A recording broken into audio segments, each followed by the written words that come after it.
Assalamualaikum warahmatullahi wabarakatuh.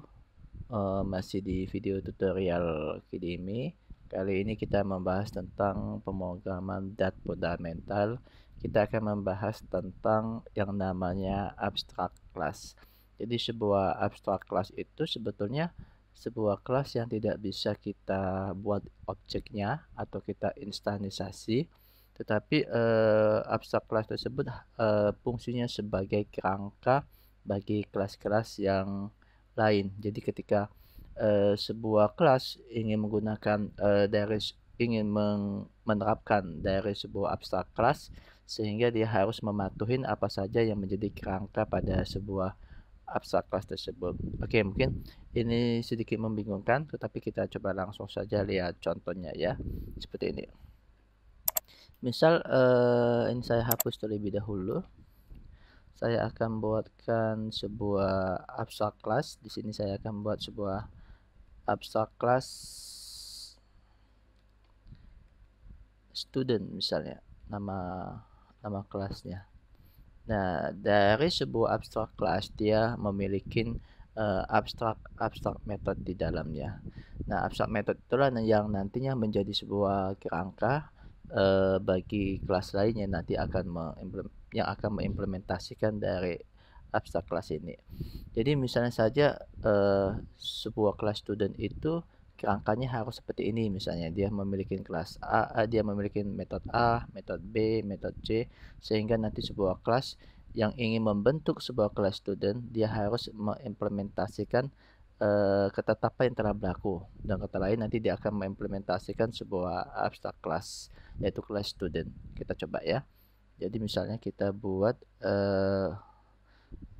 abstract method di dalamnya, misalnya void study, dan sebuah abstract method itu dia tidak memiliki body ya, dia dengan kata lain dia hanya didefinisikan dan tidak ada isi ya. Jadi bodinya kita kosongkan seperti ini. Lalu misalnya void exam misalnya ya. Oke, void misalnya get score misalnya seperti ini. Nah, kita sudah membuat sebuah abstract class di mana di dalamnya terdapat abstract method. Ketika kita misalnya membuat sebuah kelas, anggap saja kelas tersebut adalah kelas college misalnya, di mana mengimplementasikan dari sebuah abstract class seperti ini. Nah, maka nanti kalau kita lihat di sini, nanti ada message di sini ya. Bisa kita lihat juga di sini ya.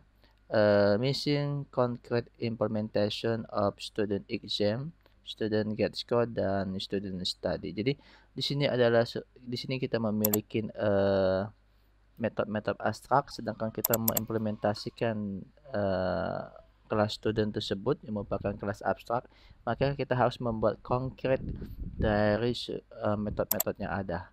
Kita bisa definisikan ulang dan lalu badinya kita bentuk sesuai dengan keinginan kita. Oke, kita coba ya.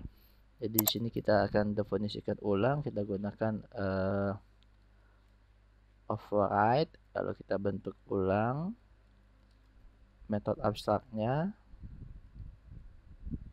Nah, seperti ini. Sama, nanti override void exam misalnya. Kita definisikan ulang metodenya, dan metode yang terakhir kita definisikan ulang juga, yaitu get score. Nah, seperti ini. Jadi kalau kita lihat tidak ada lagi kesalahan ya atau error yang terjadi ya, karena kita sudah membuat metode dari kelas abstrak itu menjadi konkret ya. Nah, tinggal nanti untuk kebutuhannya bebas, terserah kelas yang mengimplementasikan dari sebuah kelas abstrak. Misalnya saya buat simpel aja ya, saya buat friends seperti ini aja nih misalnya. Oh ya, di sini saya buatkan misalnya string string name aja misalnya ya, seperti ini. Lalu kita coba buatkan constructor yang pernah kita bahas ya. Fungsi constructor adalah untuk mendefinisikan nanti atribut yang dimiliki oleh kelas seperti ini ya, sehingga nanti di sini saya buatnya simple, misalnya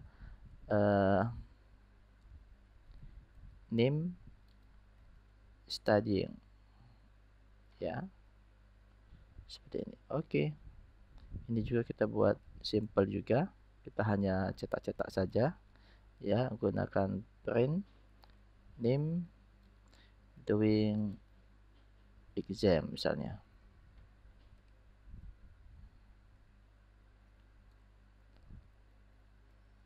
Oke, di sini misalnya friend name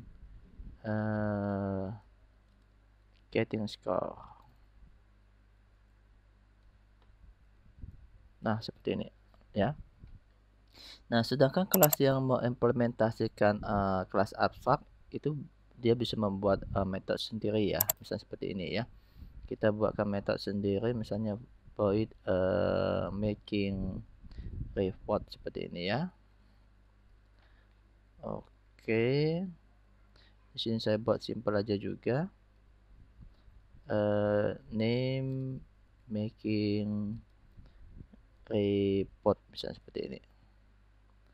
Nah, kita sudah membuat kelas abstrak ya di sini, di mana terdiri dari kerangka di dalamnya berupa metode-metode abstrak, dan kelas abstrak tersebut kita implementasikan ya, di mana ketika kita mengimplementasikannya kita harus mendefinisikan ulang metodenya ada di dalamnya, sehingga nanti setelah kita definisikan ulang seperti ini, terserah kita mau mengisinya apa di setiap metode yang telah kita definisikan ulang tadi ya.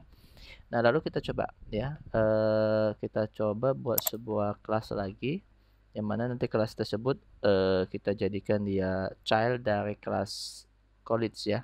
Misalnya kelas Budi seperti ini ya, extend ya, dimana nanti kelas college ini kita posisikan dia sebagai parent ya, college. Nah, seperti ini. Nah, kita coba lihat ya. Di sini nanti ada kesalahan, ada error di sini, dan kita bisa baca di sini. Try declaring zero argument constructor in college ya, karena di sini ada apa? Ada sebuah constructor dan ada sebuah variabel ya. Nah, di mana variabel tersebut perlu inputan ya, perlu nilai ya. Makanya waktu kita mengextend ya sebuah kelas college, jadi kita harus buatkan konstruktornya juga untuk kelas Budi ini ya. Misalnya seperti ini.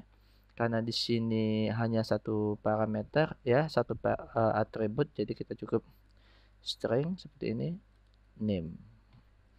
Lalu karena ini adalah parent, kita buat titik 2 super seperti ini ya, name. Nah, seperti ini ya. Kalau seandainya ada dua ya atributnya, misalnya string ID seperti ini ya, lalu di sini saya tambahkan this ID seperti ini ya. Nah, di sini kita harus tambahkan juga ya string ID, koma, di sini kita buat juga ID, koma seperti ini ya. Oke, nah sekarang kita coba implementasikan ya. Kita coba buatkan objek dari kelas Budi, atau kita buat instansasinya ya, misalnya var Budi ya, Budi. Nah, seperti ini ya. Oke. Ketika kita buat objek dari kelas Budi, di sini kita butuh menyertakan nilai dari parameter ID dan name ya.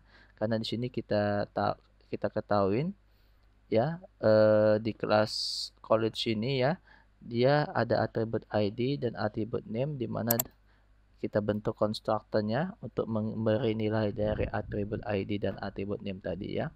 Ketika sebuah kelas yaitu kelas body menjadi child, ya, menjadi anak dari kelas college, maka dia harus memberikan nilai untuk atribut ID dan name yang dimiliki oleh kelas parent yaitu college ya. Oke, kita coba 2002 11 misalnya 001 untuk ID, sedangkan namanya misalnya saya buat sembarang Budi Aditya misalnya seperti ini ya. Oke, ya, tidak ada kesalahan lagi. Kita coba sekarang. Di sini kita coba Budi, kita coba akses semua metodenya ada ya, Budi study ya, Budi study, lalu Budi exam ya, lalu Budi get score, lalu Budi make report. Oke, kita sudah mengakses semua metode yang dimiliki oleh kelas ya, college kelas parent ya. Oke, kita coba lihat hasilnya. Nah, seperti ini ya. Jadi seperti inilah yang dimaksud dari kelas abstrak ya. Jadi kelas abstrak itu kelas yang tidak bisa kita buatkan objeknya.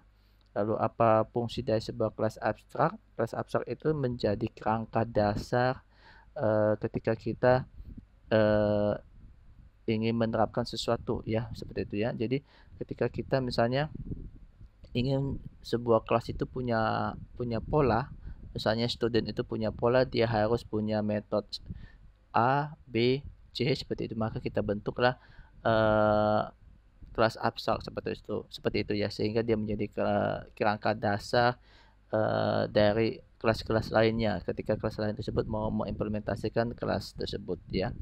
Oke, itu saja penjelasan saya mengenai abstrak kelas ya di dalam materi pemrograman DAT fundamental ini. Terima kasih atas perhatiannya. Assalamualaikum warahmatullahi wabarakatuh.